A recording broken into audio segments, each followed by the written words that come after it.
السلام علیکم ورحمۃ اللہ۔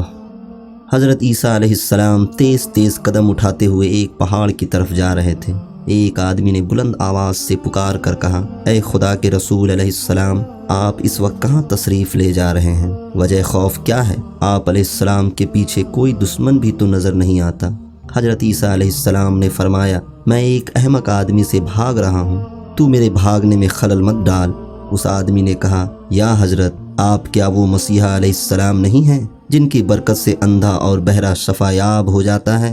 آپ علیہ السلام نے فرمایا، ہاں۔ اس آدمی نے کہا، کیا آپ علیہ السلام وہ بادشاہ نہیں ہیں جو مردے پر کلام الہی پڑھتے ہیں اور وہ اٹھ کھڑا ہوتا ہے؟ آپ علیہ السلام نے فرمایا، ہاں۔ اس آدمی نے کہا، کیا آپ علیہ السلام وہ نہیں ہیں کہ مٹی کے پرندے بنا کر ان پر دم کر دے تو وہ اسی وقت ہوا میں اڑنے لگتے ہیں؟ آپ علیہ السلام نے فرمایا، بے شک میں وہی ہوں۔ پھر اس شخص نے حیرانگی سے پوچھا کہ اللہ تعالیٰ نے آپ علیہ السلام کو اس قدر قوت عطا کر رکھی ہے تو پھر آپ علیہ السلام کو کس کا خوف ہے؟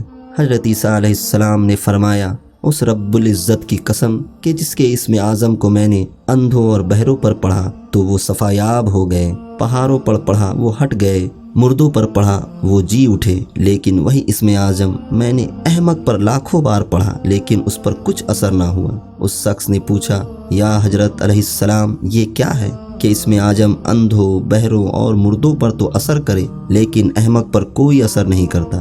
حالانکہ حماقت بھی ایک مرض ہے۔